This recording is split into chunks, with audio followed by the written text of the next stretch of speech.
I'm okay. So we're starting with the NBA. Okay, you say hi. Oh, we'll tell him the song after. You say hi, and we'll go. Sorry, Matt. I'm so sorry. I'm late because we were sitting here talking, waiting for you, but I didn't realize I could have called you. Anyway, my bad. Anyway, okay, Lawrence, let's go. All right, ready? I'm ready. Whenever you are. All right. Welcome back to Beyond the Journal with Aaron and Lawrence. As usual, I'm the co-host, Lawrence. Hello, everyone. And that is Aaron over there. Yeah. Hi. All right. And we're not going to waste any time talking about how weak your hello was. We really do need to get into this show. The NBA is coming back. How do you feel about it? It is coming back. Well, it may be coming back. Oh, it's supposed to be coming back. There's a lot of controversy around that right now. The NBA, I was kind of excited to hear that it was coming back, but so much has changed as usual in 2020. That just seems to be the norm now. Every day is crazy. So now I'm not sure how I feel about the NBA coming back. Yeah, I was just about to say, as a kid who's been watching the NBA since he was about 3, so that's about because I'm so young, that's about 15 years, it's crazy to me that I'm not even interested in watching the NBA. I'm not at all. There's so many other things I need to be paying attention to, and I feel like this is not the right time to bring it back. Not health-wise, not socially, not politically speaking, and definitely not financially speaking, but that's another topic. But yeah, so good. Well, and there seems to be a division within the players too right now, because Kyrie, as we know, is very outspoken and yes, he is. Had a conference call last night actually with I think over 100 players talking about this and how they're going to approach this subject. So it's interesting because, I always have to get my Kansas plug in there. Chalmers posted something. The NBA, I guess, there was rumors that if players decline to show up to play, they will bring in subs. And I saw that Chalmers posted something saying, I'm available. Let me know. Hit me up. But this was also before Kyrie made this announcement and had this conference call last night. So I'm anxious to see how the NBA is going to respond to this, because Kyrie seems to be, he made a statement saying that he's willing to give up everything he has for social justice. So that's pretty bold. Yeah, I think it's a very noble approach, and I think Kareem Abdul-Jabbar would be extremely proud. He's a firm believer in the NBA star or the sports athlete just being a social activist and utilizing the platform. And so when Kyrie makes a statement like this, I think it's huge, especially in the wake of LeBron James making some statements, which we'll get into really soon in the show. But I think it's huge for some of the bigger stars to make such a statement. The problem happens, as usual, in any protest or strike, is that there are people who sit much more comfortably than those they wish to join them, right? So there are other NBA players who are in the beginnings of their career, and there are other NBA players who might be at the end of their career, and they're just looking to get as much as they can before they go. And right now, I don't have time to pause my financial gain. So there's a split there. Well, Kyle, what's his last name? Korver? What? Sorry? Korver? No. Kuzma. From, he said, don't get me wrong, there are a lot of us that still want to play. He just made a statement. So, yeah, Kyrie's very established, and I think he's great for visibility and, to stand up and demand change. I get it. But yes, there are people who also want to get paid, so it's tough. But I really think with the whole social change going on and with everything happening in the environment right now in our country, I think the most concern is COVID. And they said that if they do play, they would have to be tested every single day. Every single day you have to do that swab, which I hear is quite painful. So I don't. So I don't know. I'm gonna go on record and say I think it's reckless, physically. I'm sorry, health wise as well as socially speaking. I think it's reckless. I think it's inappropriate. Right. I hear you in terms of them getting tested on a daily basis. I was just watching shout out to the Ballers Journal, shout out to the Almodovar family. I was just watching Little Heck Jr. play in the park with a bunch of teenagers, and he was, by the way, he was killing, and he's only like 10, excuse me, and he was killing some teenagers. Nonetheless, they were all wearing masks, running up and down, playing a full, and I was like, damn. Coming into 2020, like 2019, I was like, wow, 2020 is about to be the year that I used to see on the movies, and it was so futuristic, and things are so different. And now, looking at young men, teenagers playing on the court in mass, I'm like, we're in 2020, you know? And thinking about not only the young players who want to get out and play, because that's what the NBA does. They set the tone for a lot of the younger players. So now the young players are itching to get out and play, and then you've got the younger players in the NBA who they don't really even have a voice. I remember reading an article, and Mo Bamba basically said that, like, we're reluctant to go against the NBA stars because we're new here. You know, we're the young guns, and we kind of have to follow their lead. But the NBA Players Association is kind of speaking on behalf of players that have not felt represented. Yeah. And so now we have this whole, like, I don't want to say taxation, but, like, representation without representation. You know what I mean? And listen, I feel for the young players because they're kind of stuck between a rock and a hard place. And these days, you have to be very careful with what you say and how you say it. And they don't want to lose their job. They love the game. They want to be playing. So you're not going to speak out against LeBron James. I mean, come on. Right. Come on, like the king. Literally the king. Before we, and I want to get into LeBron, but before we transition really quickly, I do have to point out that, like, how do I put this? Who benefits the most if the NBA comes back? Right. Is it the players? Is it the fans? Is it the people who work for and with the players, the NBA staff? Is it the coaches? Is it the general managers? Is it the owners? Is it the commissioner? Okay. Or is it the stakeholders? Who benefits? And time out, let me just say this, and this is going to throw a whole wrench in it. And we don't have to talk about it now, but we can get into it. We are saying all of the things that we're saying based on the fact that we believe COVID-19 is a true threat. And that is not part of a conspiracy theory or any other thing. So just disclaimer, because we could go deep into that as well. So if you don't really believe in COVID, or you really don't think it's that much of a threat or a factor anymore, you may have a much stronger opinion for pro returning. Sure. But you still have to remember Black Lives Matter, the protest, Floyd, and a million other names. So it's a lot. There's a lot to consider. But I will say this. I actually got to go to a gym this week. And what? I did. I took Dylan and we went and I teared up. Like, I'm not even going to lie. Walking into the gym and then watching Dylan play, I was like, oh my gosh, I miss this so much. I miss it so much. And he was basically saying, I'm quitting basketball. I don't know if I want to play anymore. To killing it. He hasn't played in like 13 weeks, hasn't touched a ball. I think maybe twice. Just like random dribbling. I was like, who is this person? And he was like, that's right, I'm back. And I was like, whoa, okay. Wow. So I get the like draw from like your heart perspective and like your passion. I miss it. I miss the game so much. But I also just feel like, I think one of the players said, I don't remember who said this, if we have games, you would rather be at home on your couch with a beer watching the game versus out protesting or staying in tune with what's happening in this country, and that concerns me. So I'm sorry. My thing is this.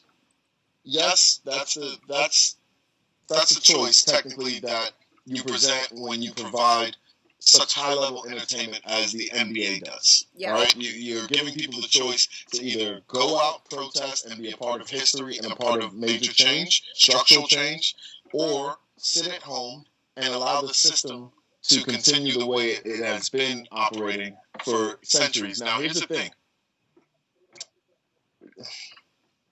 What would happen if the NBA just didn't happen for a year? What would happen if all major sports just didn't happen for a year and it was intentionally done to bring attention to the system? And I extend that before we move to LeBron, because I know we have to go to LeBron. What would happen if the people who provide us with services just didn't work for a year? What would happen? Right? That's a great question, and I love the philosophy of it. It's not going to happen, and the reason why, it's always the same: money. Always the money. Always the money. I think at the end of the show, I definitely want to extend that question to our supporters and ask, what do you think would happen if not only all of our major sports took a pause for a year, but some of our service providers took a pause for the year as well? Do you think those who are in authority would actually take a pause and look at the system that has plagued blacks and minorities with a number of discriminatory atrocities throughout our history? Do you think the system would take a look at itself if we put a pause to our... Okay. Well, I really don't, and I guess we don't even have to ask people. No. I'm not saying we don't ask people, and I'm not saying that it's not a valid point by any means. I just truly believe that we are so focused on the bottom line and money that nothing else truly matters to those in charge. You're going to tell me why are we focused on money? That Robert Kraft is going to go, yeah, you know what, guys, let's just time out. Let's chill for a year. We're just going to sit back here and let's see what happens. No, it's not going to, it's just not, I just don't see that happening. Would it be great if that could happen, if people could commit to that level to make such change in our country? I support it. I love it. But I also think you're going to start to see some ugliness come out with that too. I think there are going to be athletes who aren't going to agree with that. They want to play. That's how they make their money. Some of them, like LeBron, doesn't need to worry about a cent for the rest of his life. Sure, he could sit down and it wouldn't affect him. But like you said, just a few minutes ago, there are younger players who need their paycheck, who are living paycheck to paycheck.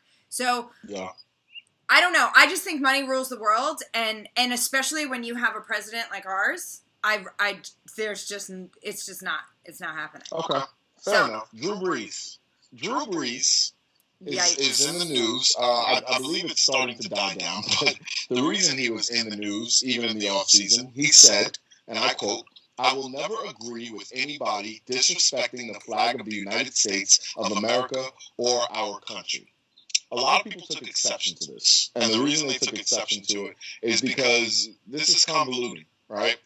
When you extend a protest into an area that is sacred to all of America, like the flag or supporting America's soldiers who fight for our freedom, when you extend the protest and the efforts of those who are trying to affect a change that will make the country stronger, better, and more united, all you do is cause even more division when you make a statement like that. And we need to clarify. In fact, we don't need to clarify it. The king himself of the NBA clarified it. He said, and I quote, LeBron James speaking, Mr. Billions. Well, he's not a billionaire. He's not a billionaire yet. He will be. He will be very soon. Wow, man. It is still surprising at this point. No, is it still surprising at this point? It sure isn't. You literally don't understand why Cap was kneeling on one knee. Has absolutely nothing to do with the disrespect of the American flag and our soldiers, men and women, who keep our land free. My father-in-law was one of those. All right, so he's saying, like, this isn't about the Army. This isn't about the United States, how do I put this, as an entity. It's more about just the treatment and the discrimination that certain people are receiving. Can I just pause here for a second and ask, why did Drew Brees even open his mouth? Why? Why? But that's it. I have an answer. Okay, what is it? Drew Brees, in that comment and in that statement, was speaking to a large population of the country who actually feel the same. They feel as though, and I'll be the first one to tell you, when it comes to standing for the national anthem, I don't. I know. And I've gone on my I've not gone on my way to do it. It doesn't coincide with my beliefs, right?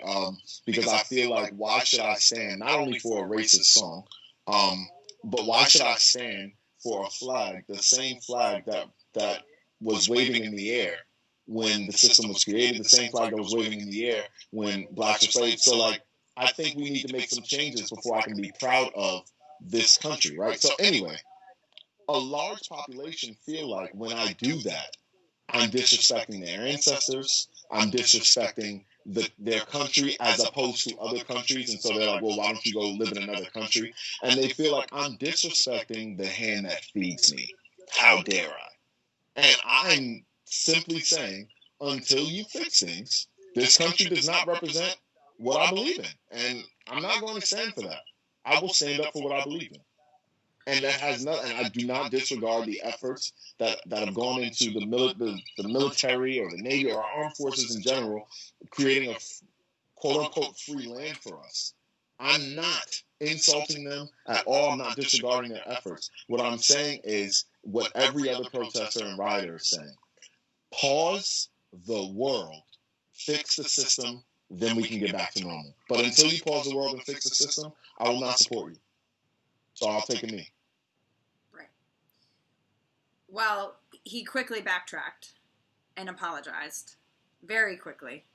Right. Even so much so that Trump tweeted him saying, "You shouldn't say sorry. You should stand up for old glory." Okay? Trump tweeted that to him, and he was like, no, I was wrong. So, old glory, he said? Old glory, yeah. See, and then there you go again. You're putting it all in the same pot, and it's not. It's not the same thing. Right. It's not the same thing. So, Clearly there's a huge disconnect from the kneeling to the flag.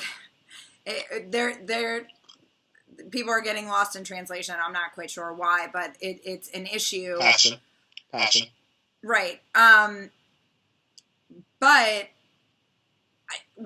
what's interesting to me is that people don't. It's not interesting. I mean, it's obvious, but people just don't want to ask questions. They don't want to understand it better. It's just instantly deflect and be defensive and be like, "This is just how dare you disrespect our country and the people who fight for our country." And there was a Navy SEAL who joined CAP on the sideline and kneeled. They had a debate. They had a conversation about it. He educated himself, and he went and he took a knee too. And he's a Navy SEAL, which is like the elite of the elite, right? So, I mean, it's about education. And yes.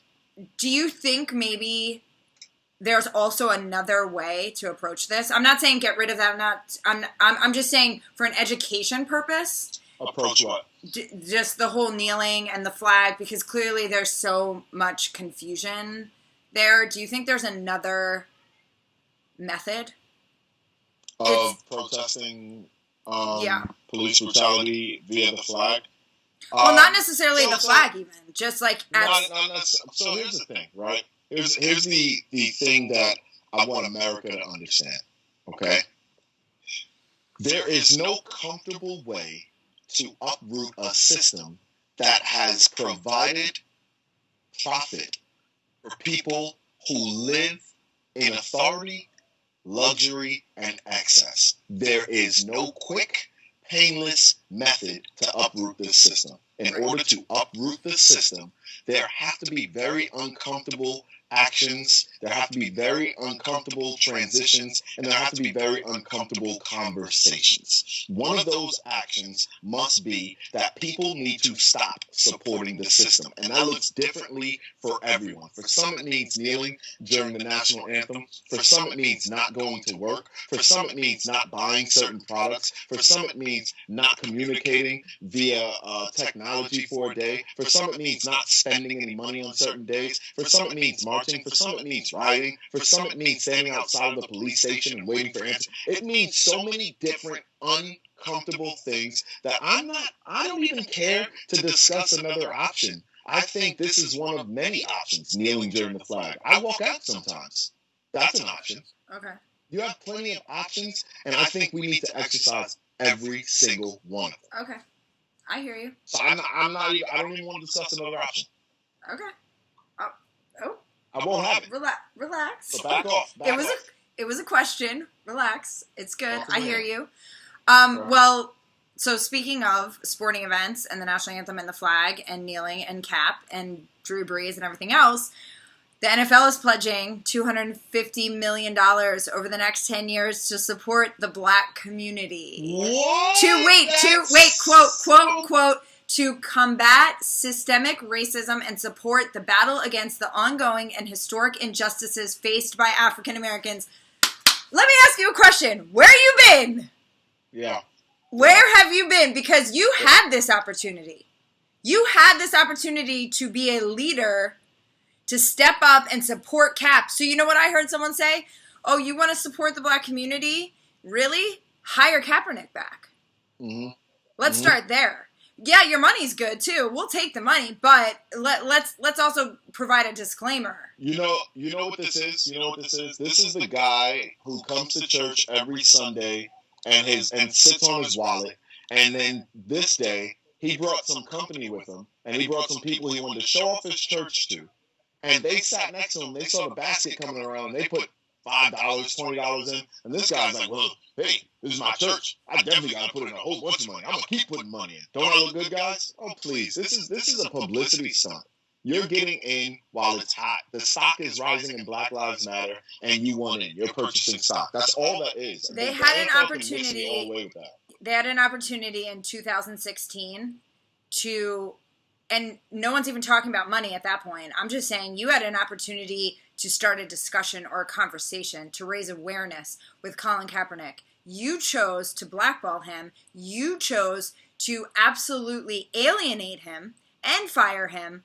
So now you think that you're going to show up now when it's, dare I say, quote unquote, trendy to support the cause and just throw a bunch of money at it.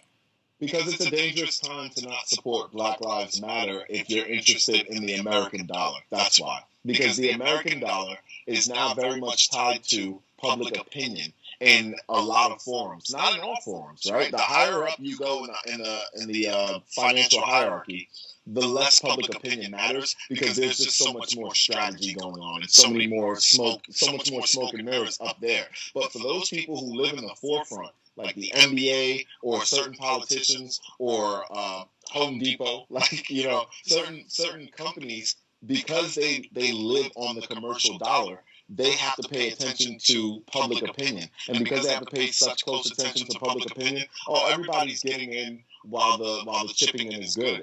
You can miss me, man. Like you said, they're about 4 years late, and they're a couple of jobs late because Colin Kaepernick was blackballed, as you said. Right? And now the NFL is worried about the backlash of this entire movement because he was one person and they didn't want him to spoil the bunch. They got rid of him. But now they know so many people are on, and if you can't beat them, you join them. Which, by the way, is the American way. If you can't beat them, you join them and you take over from the inside. Yep. I said that. But again, what is the driving factor? It's money at the end of the day. They don't want to lose advertisers. They don't want to lose money. They want to bring the game back. They want to have all those fans filling the seats, which, by the way, the tickets are astronomically expensive. So, it's just... But what happens if we stop going?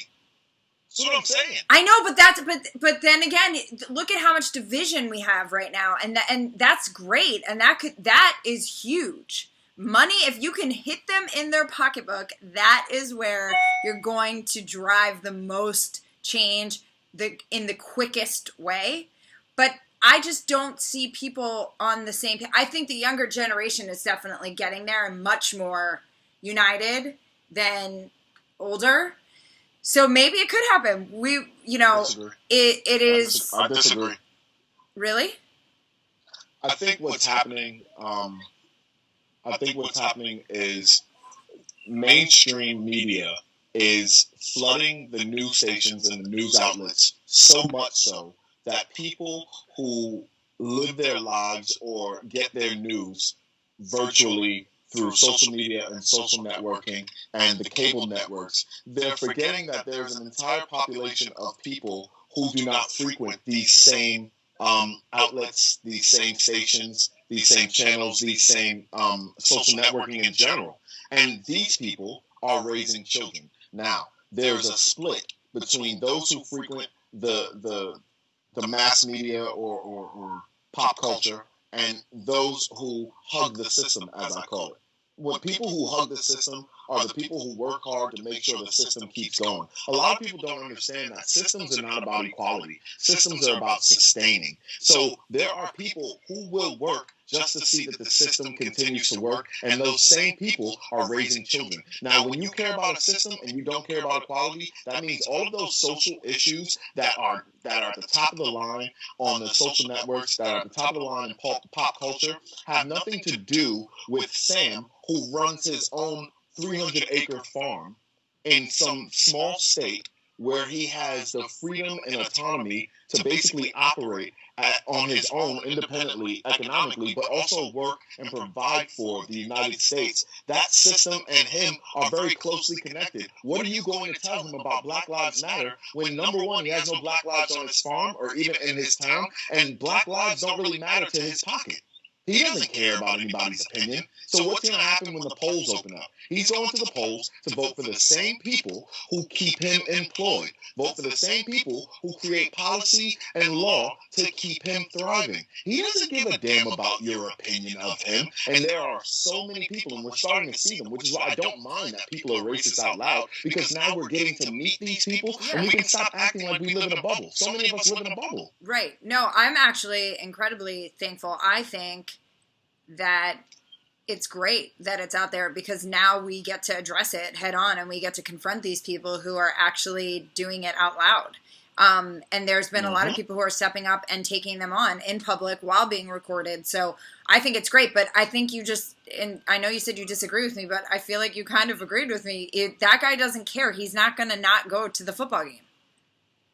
He's not going to join forces to not go to the football game. Like, he's if he's a season ticket holder, or he wants to buy games to 10 games, whatever, he doesn't care that Black Lives Matter. He doesn't care that Colin Kaepernick got fired or took a knee. He doesn't care. He wants to make sure his farm is doing well, and that he has fun with his son or his boys or whoever on Sunday afternoon, drinking beer, watching the Green Bay Packers win.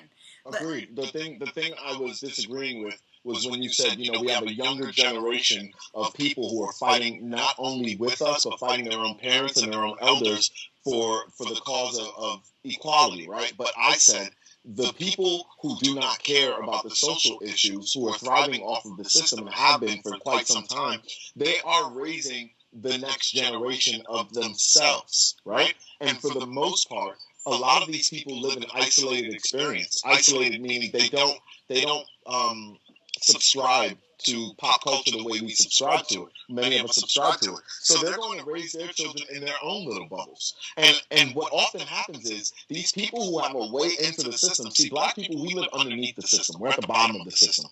And the police are just above us. And I'll explain that some other time. But that's where a lot of our attention comes from, right? So there are people who are tied into the system, whether they're wealthy or not.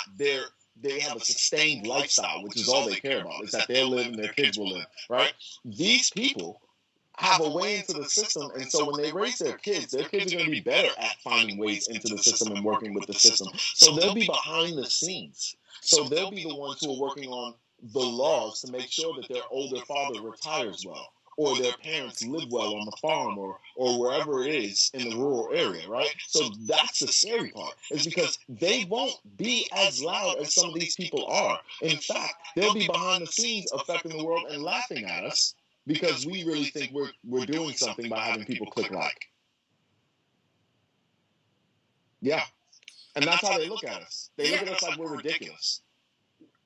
Right. However, if I hear you, I see your point, I see what you're saying, but on the flip side of that, when you have an organization like NASCAR step up and say, not only are we banning the Confederate flag, but you also have the right to kneel at, we support however you want to approach the national anthem, but the flag is banned. That, my friend, is humongous. My jaw dropped when I saw that. I was shocked. Okay, so we are talking about What? I feel the same way about that I feel about Michael Jordan donating Right. No, I'm money. not. Listen, I'm not trying to give them a huge kudos, but I'm saying the fact that it shouldn't have even been in the first place. Like, I'm not condoning what they're doing, but I'm saying the fact is, look at their target audience. Look at who we're talking to, right? Yeah, we're talking a lot of the old South, just the Confederate culture. Right. I mean, right? The Marine Corps just announced that they're also banning the flag, that's insane. That's crazy to me that was even allowed in the first place. So I'm not giving these people tons of praise. I'm not saying like, oh wow, we're so proud of you. I'm not saying that. This should have been done a long time ago. But I am saying that we have to at least be maybe encouraged slightly. Okay. Maybe. So yes, encouraged. But here's what I need all of us to wake up to. We are okay. Really quick anecdote. When I was teaching at my last school, I was for all intents and purposes, I was the favorite teacher for a lot of parents and students, but I was not a favorite teacher amongst the faculty or the administration. One of the reasons was I was always looking to make structural changes and focus on the things that actually the children will benefit from and the parents will benefit from years from now, a decade from now. Right? And from now until 10 years or whatever. I'm not sitting here spending my Tuesday afternoon creating a bulletin board so it can look nice. And a lot of the changes that are being made are bulletin board changes. We want you to hang up nice work in your classroom. We want it to all look pretty. But teaching is not a pretty thing. It is a very ugly, messy thing. And then when you finally get to the promised land, you understand why it had to be so ugly and messy. And I need people to stop worrying about the bulletin board changes and worry about the structural changes that are going to help us get to where we're going. So that's why when people are like, oh, Jordan donated a lot of money. That's great, Jordan. What did you donate towards policy? Or, the NFL is doing this, that's great. But what are you guys going to do if they don't change the laws? Are you going to suspend your games? What are you going to do? Like, what are you going to do to affect the system? Because all you're doing right now is affecting the appearance of the country, which is great. When we go to a sporting event, I'm not going to see a Confederate flag. That's great. But when I leave, am I going to die? Right. Am I going to die? Are they going to kill me on my way? I don't know. Absolutely 100% right. It's much more about optics than anything else. But I ask you this. Where do we start, right? Like, for the change to happen. I'm sorry. I know exactly where we start. We start by changing the color of the Band-Aids. Can we end the show? Come on, bro. Is this not about appearance? I'm sorry. Go ahead. That was rude. Go ahead. No, it's not rude. It's not 2020. rude. But 2020, and now they want to change it. Go ahead. Sorry. Excuse me. Hold on. Time out. We're getting to that, and you're taking you're taking everything I said. Stop. You're stealing the words right out of my mouth. Stop it. Sorry. Stop it. So here's the thing, and this is what I said to you about Band-Aid, actually, and so we'll bring it up here too as well. So do we shame you and criticize you and be like, you are so out of touch, you're tone deaf, where have you been all these years? And then we support the decision, or do we never support the decision, or where does it start? Like with Jordan, he's giving a ton of money, which is great. And like you said, it's optics, and it is so he can join in, because I hate to use the word trend, but right now it does seem to be becoming more of a trend to be a part of this. And there are influencers showing up at rallies just to take photos with signs. And they're posting these like great shots of themselves, and it's really disturbing and disgusting. So people are taking advantage of this for selfish reasons. It's terrible. Right, it is. So, but the change has to start somewhere. So if we're going to sit here and criticize them, when do we continue? So do we continue to criticize them and push? Or do we criticize, then give a little bit of kindness and push? Or do we just say it's complete garbage and just throw it out? I'm asking you. I want your opinion, because I'm trying to figure out where we draw the line. Because if we want to push change, we have to educate, and we have to welcome anybody's. They think they're taking a big step. You and I may not think so, but they think they are. So where do we meet in the middle, and how do we really push the change forward so it's not just optics?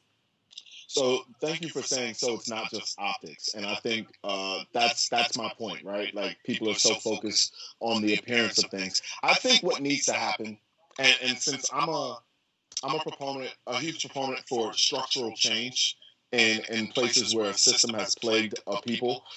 If you're going to do something like change your band-aids or leave the Confederate flag at home, or donate 250 million. That's beautiful, but that's all about optics, right? It's all about the appearance. What we need to do is have engagement. I need to have conversations. We need to have panel discussions. We need to educate, right? And you're not going to. So, for example, if I give you 250 million, I'm paying you to leave me the hell alone about it. Right. But if I donate 250 million and then I say everyone who works for my company, including myself, will go through sensitivity training, will learn the history of discrimination and understand how it applies to our people and how it applies to our company and our everyday lives. If we're starting to have those conversations, now we're making progress, because you are now working with people's perspectives. And I need people to understand that it's not just about the appearance or the optics or the visual perspective. It is about someone's mental, like someone's mind frame. If you make me pay 250 million and I have a billion, I'm going to give you 250 million. I'm going to say, keep these N-words away from me. Here's the 250. Like, don't ask me for anything else. I gave you N-words, and I'm doing that on purpose. I gave you N-words, 250 million. Leave me alone. And then I'm going to go back and talk about, and even on a lower level, yeah, they fined me for bringing the Confederate flag to NASCAR, but you know what? I'll leave it home next time. And I'll talk about these N-words on my phone, or I'll post and talk about the N-words, or I'll put the Confederate flag. Like, there are ways around it. You cannot simply force people to look a certain way and think they're going to believe a certain way. You have to engage them. So everyone, all these companies that are doing major things, all these quote-unquote accomplishments, that's great. Where's the sensitivity training? Where's the education? Well, where's the commitment? Where's the commitment long term? Because, again, It is very trendy right now to say, we hear you, we see you, we stand with you, we're listening, we're learning, we're educating ourselves. That's really nice, really great. But how does that play out long term? Where's your plan? Show me your plan for a year from now, 2 years from now, 5 years from now, 10 years from now. What are you committing to? I got the NFL's plan 10 years from now. The NFL's, you ready for the headline? Yeah. It's going to say, the NFL, one of the major leading contributors to the Black Lives Movement in 2020. Mm-hmm. That's how we play it. Because 250, that's a huge number. Oh, we were one of the major contributors. What? You did what? You gave money. You are a major contributor, yes, but did you really change the hearts and minds of people, or did you attempt to educate people? No, you didn't. And even if you do, you're going to spend some money on some commercials, and that'll be that. It'll all be a publicity stunt. I need you to change things structurally. And so to answer your question, I know I went off as I do. The answer is conversations, engagement, training, education. Right. That's what we do. I don't even need to ridicule you, because if you make fun of me for picking my nose, I'm just going to do it in the dark. I'm going to do it when no one's looking. Yeah. And then I'm going to fling it on the wall, and it's going to harden. Oh, really? And then you'll have to scrape it off. Stop. Oh my, what just I could have eaten it. Could have gotten worse. Lawrence. Anyway. Oh my gosh, what are you talking about? Well, so then this becomes, let's transfer this entire conversation about publicity and optics and how we're actually going to commit to a plan. And let's talk about Mikey Williams, because he is in a really interesting position to do just that. Who's Mikey Williams? Okay, so Mikey Williams is a top prospect in the country right now in high school. A top high school prospect who will go... Who's threatening to go? No. This is assuming that he goes to college. Period. So I just want to put that out there, because that is a possibility that he just skips that altogether. So who knows what decision he'll end up making? But he did say that if you really want to make a change, you have to be the change, right? And he's considering skipping a D1 school for a historically black college. So I love the statement, and I love that he started a conversation about this, and that he has a huge social media following. He has a lot of eyes on him, so he's talking about it, which is great. But I'm anxious to see how he follows through with this, because he could skip college altogether. He could choose to do that and start something, or he could do that and not start anything. People may not follow, but he could still talk about it, or he goes D1. But I don't know. It's kind of hard to go D1 after saying that. No. No, not at all. See, the cool thing, and this is what I need everyone who has a high stock or everyone who has a big platform. When you're a talent, you can't be recreated, right? You can't fabricate talent. Unless you listen to rap music, that's not fabricated talent. That's never mind. I'm sorry, I'm digressing. But when you're a talent, you can't be recreated. You are one of one, right? And Mikey is a one of one. LeBron James, one of one. Kyrie Irving, one of one. Right. Drew Brees, one of one. So not only do you have this platform and this power, you have to be careful, right? But with Mikey, he can say what he wants right now because he hasn't chosen. He hasn't picked a direction, and he's still a hot commodity. So for him to threaten or even joke or say that he might go to an HB, are you kidding me? Like, can you imagine how that would change everything? Imagine if all the HBCUs started to get some of the top athletes, not even just black athletes, because once the top black athletes go, white, Latino, if they become powerhouses, imagine if they became the powerhouses. It would change everything, but I promise you one thing, it wouldn't change everything. You want to know why? Why? You can't beat them, you join them. The investors would come running, and they would jump, and it's just like the stock market. I can talk trash about Black Lives Matter all day long, but if there's money to be made there, I'm gonna invest and talk trash about them. So, yes, I think it's an awesome move, but it needs to happen with a lot of other moves too, so that the big investors can't just come in and take over. Again, but what is our theme at the end of the day? It's money. Always money. It's always money. And that is really, truly what we're fighting against. And that is a difficult thing to win against. It just is. It's just we are a greedy society. Money's everything. Money's everything. So it is. So anyway, literally we could go on for hours and hours and hours about everything that's in the news, sports wise, and just everything else. And P.S. we have a virus called COVID. I don't know if anyone cares anymore. Does it just disappear? Because I don't know. What? Did it disappear? Because in Arizona and North Carolina and Texas right now, the numbers are raging. So no, it didn't disappear. Wow.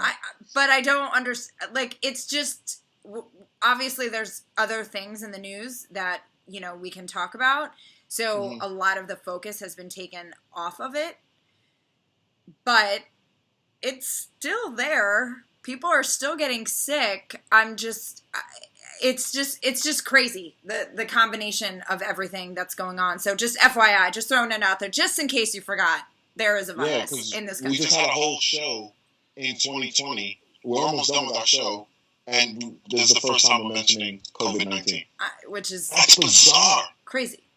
It's That's crazy. Bizarre. But we have things. And people are out and about. Memorial Day weekend was huge, and now we're getting some of those numbers back, and it's not looking good.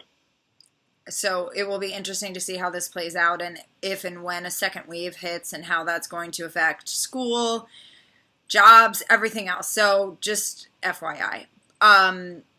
But we have other things that our attention is being drawn to, like Rayshard Brooks in Atlanta, which unfortunately this continues to happen, and he's not the only one. There was I can't recall his name right now, but you saw the man who was found hanging in front of the police station.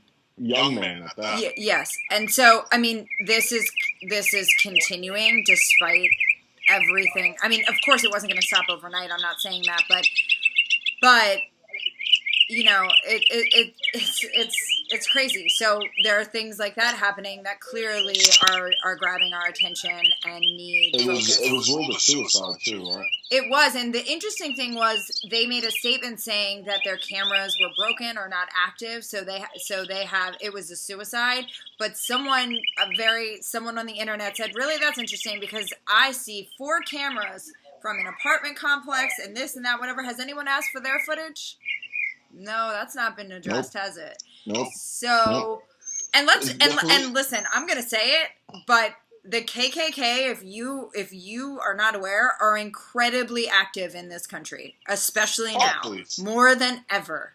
Really quickly, let me interject. His name is Robert Fuller. Okay, right, Robert Fuller. Thank you. 24 years old. Yeah, only 24. I'm sorry, but yes, they're extremely active. Extremely active, and more so now than ever. And I feel like when Trump was elected, there was a huge resurgence, and it. Sorry, go ahead. So a lot of people don't understand, the origin of men or the Ku Klux Klan, or just the men who believe in the Ku Klux Klan's mission. When blacks were brought over here as slaves, they were brought over here to basically take the positions of a lot of white men who were working for the wealthier white men in this country. So now they took their positions, and these blacks are now working for free. So, of course, the slave owners are not looking to really employ too many more of these white men. And so it became a little more difficult for them to earn their own. And so instead of, and this often happens, this is what happens with the police, this is what happens with white men and Mexicans now, and it's what happened with the white people, the lower class whites and the slaves back then. Whomever gets picked is the target, or whomever's closer to me is the target of my anger. Not the people who are far removed in the system, who are higher up, who have the hiring power. It's those who get hired over me that become my rivals. And so they develop this disdain. Some of them became policy officers or police officers who would chase down the slaves, and overseers. So they developed this disdain for these people, these slaves, this property that stole their jobs. And they slowly but surely built up their own organizations to keep themselves taken care of and look out for one another, because they felt like they weren't being taken care of by the system. However, they never really turned their hate towards the authority. They always felt like they needed the authority, because those back then, the people who started the system, the Roosevelts, I'm sorry, not the Roosevelts, the Washingtons, the Adams, all of our founding fathers, I hate to use that term, they were the intellectual sons of America. These were the kids who were wealthy enough and had the time on their hands enough to go to college. So those who were poor and could only spend their time on farms and doing the labor with their parents, they didn't have time to go to school. So they looked to those higher-ups like, they must know what they're doing because we don't. So they always showed their loyalty to them and the system they created. Fast forward, they still show their loyalty to the system that has been created and the people who run the system, because they know no better. They know no different. And they're afraid to get thrown out. They're afraid to get thrown out with the bathwater if the system gets revamped. Right, but they're also funded by them. Oh yeah. Don't get it twisted. They have some family in there. Yeah. They're doing dirty work for others as well. So don't. I mean, and that's a whole different conversation that we could have another time. They're social mercenaries. Right. For the upper class. Right. So I mean, it's almost like a mob-like type of situation. But anyway, that's a whole nother conversation. However, rest in peace. And unfortunately, we have to continue saying that. I will say the protesters, where he was shot at Wendy's, last night the protesters in Atlanta burned that Wendy's to the ground. So when they shot Rashad Brooks? Yeah. So the protesting, I don't see the protesting stopping anytime soon. As a matter of fact, I've seen that organizers are planning for the next 2 to 3 months out.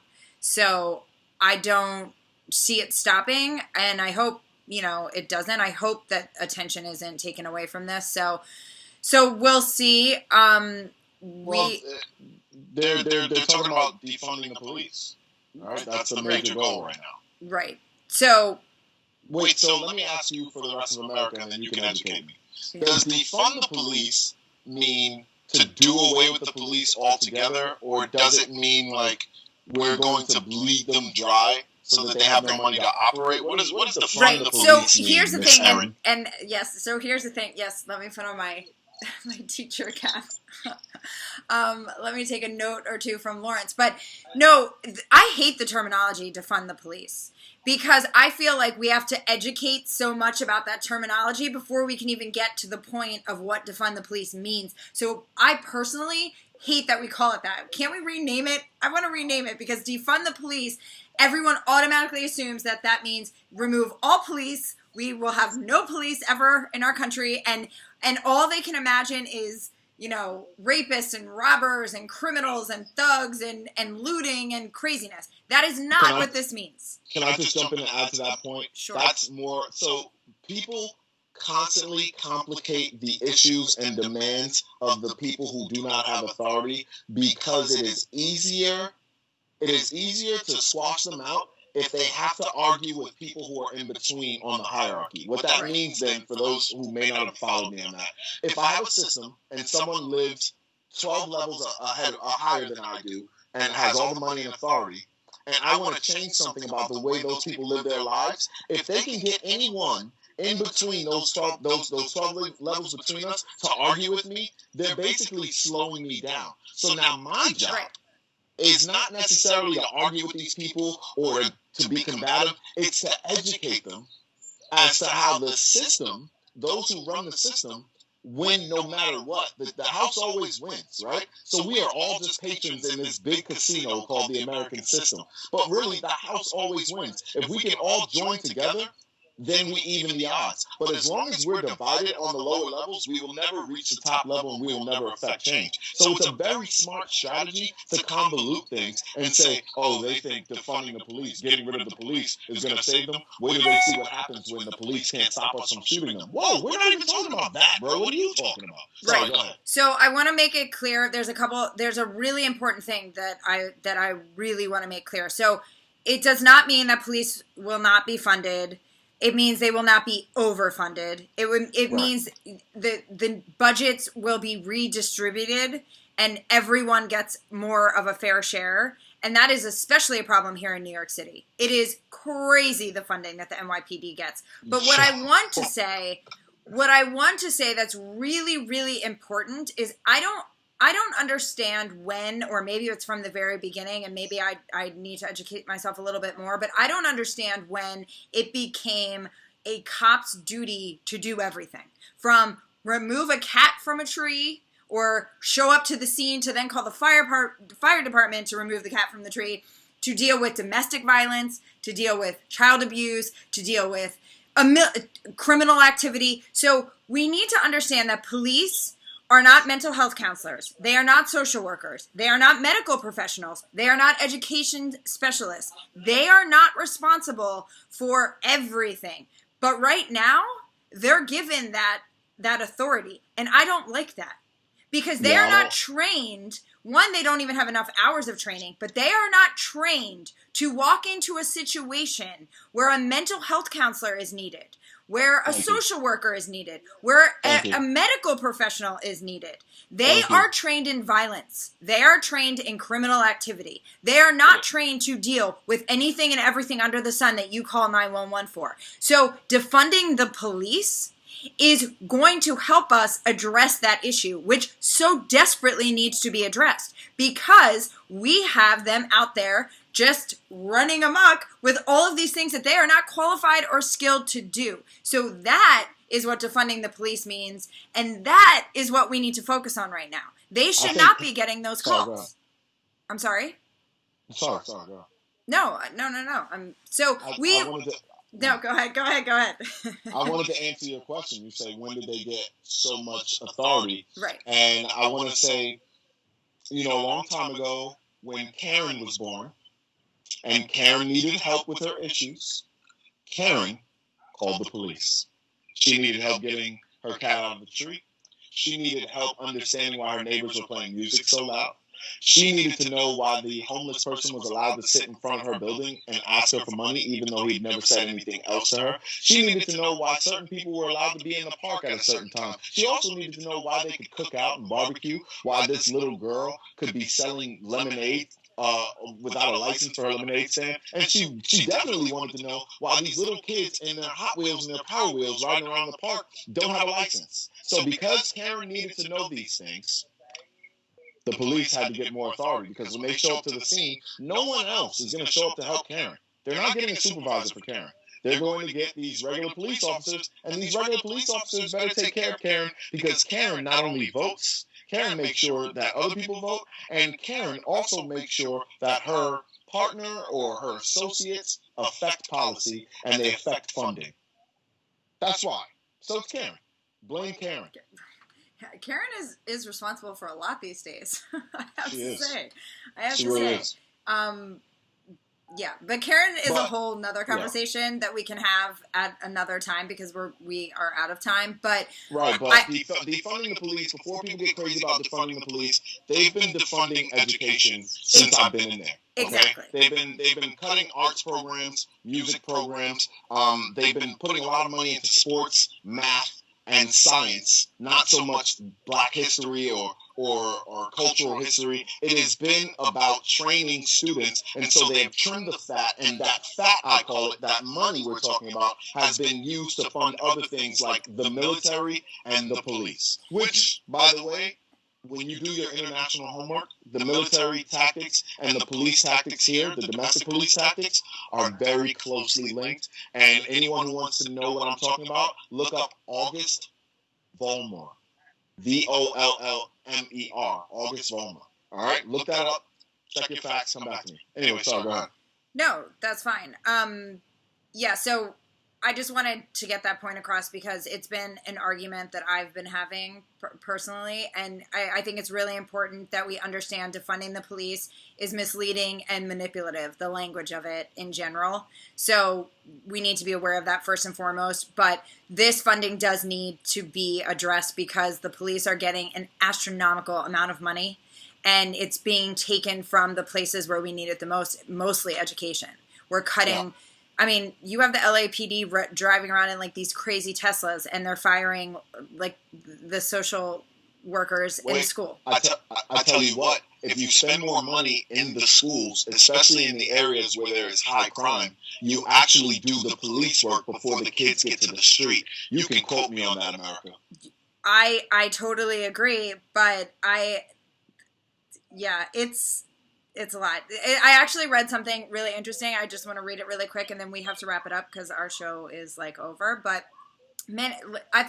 I haven't even shared this with you, but many people in America already exist in a world where police and prisons do not exist. Go to any middle to upper class suburb in America. Cops aren't wandering the streets. People aren't being arrested. Neighbors aren't being sent to prison. And generally, everyone is fine. So how are these places without cops on every corner surviving? Well, those places are more likely to have people with decent jobs, access to housing, quality schools. It turns out when people have the tools they need to survive, we can rely less on punishment.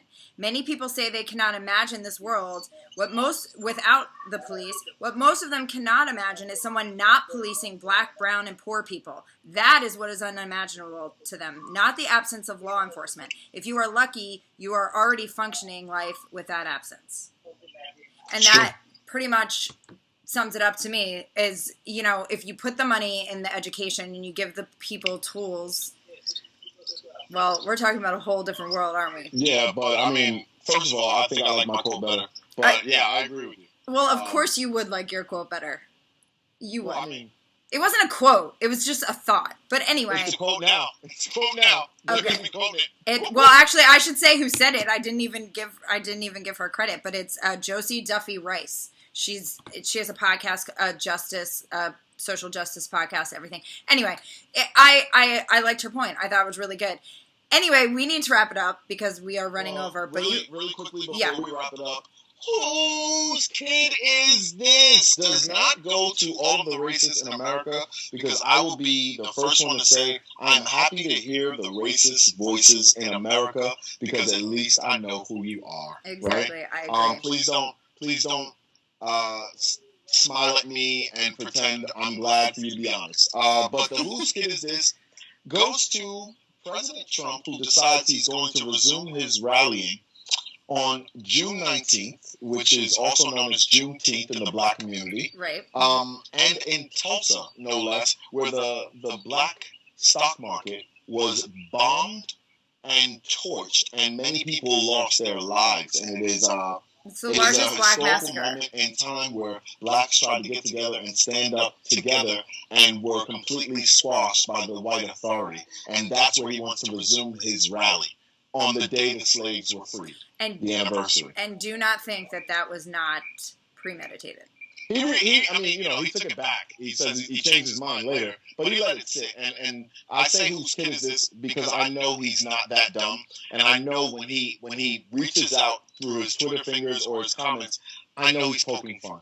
I know what he's doing. He's antagonizing. I really don't think Trump is a racist. I think Trump is a systemist. He loves this system. He thrives. The system needs to continue. And he will continue to poke fun at anybody else who thinks the system is not as important as it really is. He's also a racist. He's also a racist. Please. He is. I don't think so, because if I came to Trump with $1 billion idea, I'm sure he'd sit down and listen. I don't think he's racist. I think he's a systemist. I think he's a classist. Superior. I think he's a classist. True. I think he feels the same way about black people that he might feel about poor white people. And a lot of people don't understand that. A lot of people at the top of the system do not like poor white people the same way they don't like poor black people. Absolutely true. And that's really never spoken about, but that is absolutely facts, for sure. All right, so you want to close us out with your quote? Yes. Since your quotes are always better than everyone else's. See, now you're learning. No, that was condescending. That was facetious. Please don't. I don't care. I take it wholeheartedly. I know what you really mean when you talk about me. My opinion. Let's be real. My opinion does not matter anyway. You're gonna feel that way regardless. So that's a fact. Just get to the quote. The kind of change we need in America is structural, and that's a major change. In major change, however, things can be ugly and very uncomfortable. It's 2020, though. It's about time, and it's been ugly. So I say, let's get uncomfortable together. Amen to that. Let's do it. I love it. And we will continue to do that. Hopefully, not because it's trendy, but because we're committed to that. I know we're committed to that. So I hope that we create a community around that. So. Well, we can expand our community, because I truly believe we are part of a major community that is ready to get uncomfortable to affect change. I think we just need to keep expanding it through uncomfortable conversations and uncomfortable situations. Let's get uncomfortable together. Let's educate each other. Let's be educated. Let's do it. All right. That was the timer. There it is. And that's our cue that we have to go. But Thank you. Yes. Thank you, Erin, and thank you, everyone, for tuning in to Beyond the Journal. Great. I'm done. You're never done. That's it. That's our show. That is the show. All right, Matt, we're good. Oh, we got to tell Matt about the song. Tell Matt your song details, please. Matt, you there? Yeah. What's up, brother? We're going to do Public Enemy, Fight the Power. And I think it's the full extended version.